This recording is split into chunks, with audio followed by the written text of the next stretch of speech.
Hello, and thanks for tuning in to Learning is Fun with Dr. Jen. As always, these videos are for educational purposes only. Bonjour et bienvenue à Learning is Fun with Dr. Jen. Comme toujours, ces vidéos sont uniquement destinées à des fins éducatives et ne doivent pas être interprétées comme des conseils médicaux. Merci. Today we have a guest on our show who will be narrating the video. This is medical student Gustav, whose voice you will hear. Thanks, Gustav. Nous allons commencer avec le cas clinique avant de faire l'exposé. Donc, cas clinique, c'est un garçon de 13 ans qui s'est présenté aux urgences avec une dyspnée, avec aussi polyurie, avec léthargie. Et l'enfant aussi avait des vomissements, avec aussi des douleurs abdominales. On a fait paramètres vitaux où on a trouvé température à 37,1, fréquence cardiaque à 137 battements par minute, fréquence respiratoire à 35 cycles par minute, avec tension artérielle à 88 sur 71 mm de mercure, avec aussi une saturation de 98%. On a fait score de Glasgow, c'était à 12 sur 15. Après, on a fait examen physique où on a trouvé une cavité buccale qui est sèche, donc auscultation cardiaque et pulmonaire, c'était normal, abdominale sous présence d'organomégalie. On a fait aussi examen complémentaire, on a fait NFS, c'était normal, goutte EPS, c'était négatif. Glycémie capillaire, on a trouvé glycémie capillaire à 22 mmol par litre. On a fait aussi test à des paramètres, on a trouvé glycosyrie, aussi cétonirie. On a fait aussi ionogramme sanguin, on a trouvé pH donc inférieur à pH qui est égal à 6,9. On a aussi pensé à faire radio du thorax, on a trouvé donc radio qui a été normale. Donc, comme diagnostic retenu, nous avons retenu acidocétose diabétique. Acidocétose diabétique est une complication aiguë du diabète, surtout diabète de type 1, caractérisée par hyperglycémie, hypercétonirie et aussi acidose métabolique. Comme rappel, il y a diabète de type 1 et diabète de type 2. Ou diabète de type 2, donc c'est insulino-résistant. Donc il y a l'insuline, mais l'organisme est résistant à ça. Et dans le diabète de type 1, donc c'est insulino-dépendant. Donc il n'y a pas de l'insuline. Les cellules de l'angélus du pancréas ne peuvent pas sécréter donc l'insuline. Aussi, ça touche surtout les enfants.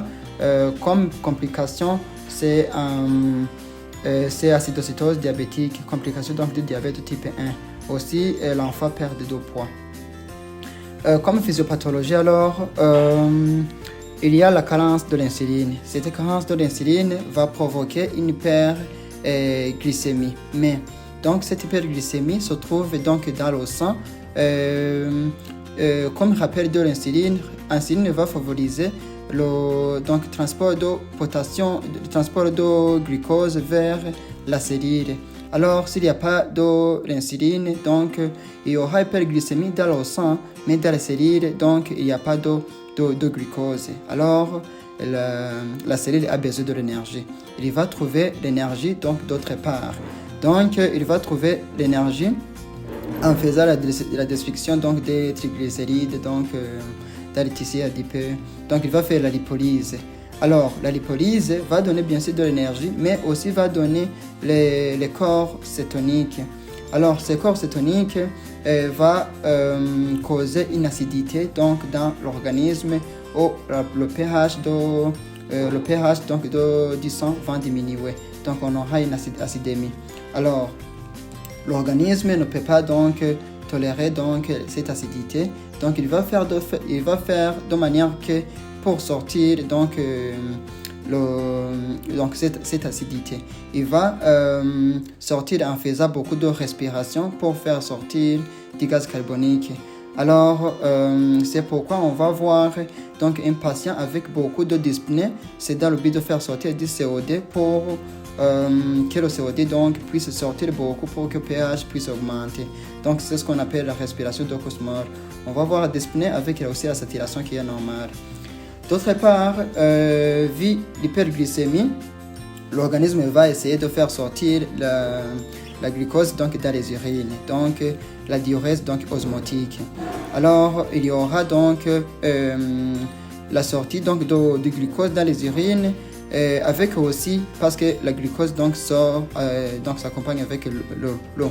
Donc ça va sortir avec de l'eau. On aura une polyurie aussi.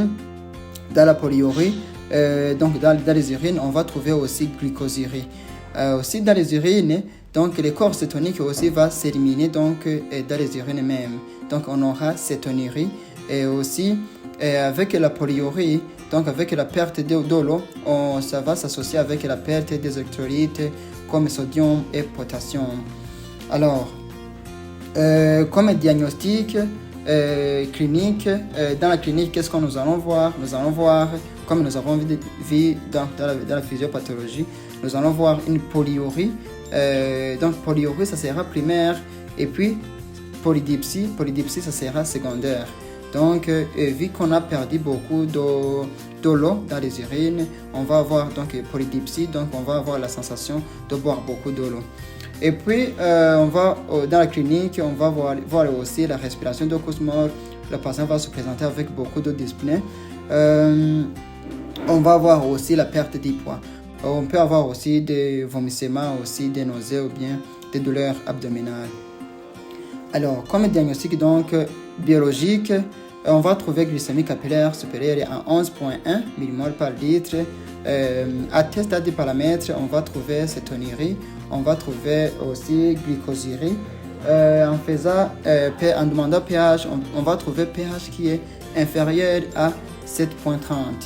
Donc, à l'éonogramme sanguin, on peut trouver aussi hyponatrémie. Juste une petite remarque sur le potassium. Les patients atteints d'acidocétose diabétique présentent un déficit total de potassium dans l'organisme en raison de la perte de potassium par l'urine.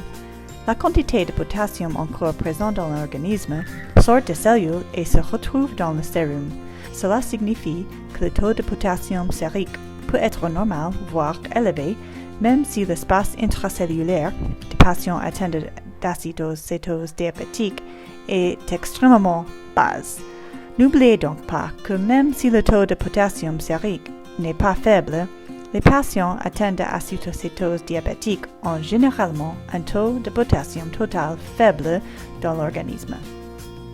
Alors, pour le traitement, nous allons faire 4 choses. La première chose, donc, c'est la réhydratation. Donc, on va donner l'insuline. Donc, c'est la correction de l'hypokaliémie. Parce que, comme on a déjà parlé donc, dans la physiopathologie, donc il y a l'hypokaliémie. Et puis, si on donne l'insuline, donc ça va encore chuter donc, le potassium. Donc, on va corriger aussi l'hypokaliémie. Parce que si le potassium va encore chuter, ça peut causer donc des autres problèmes. Et on va surveiller donc la glycémie capillaire. Merci d'avoir écouté cette vidéo et j'espère, comme toujours, que vous avez appris quelque chose aujourd'hui. Merci et à la prochaine!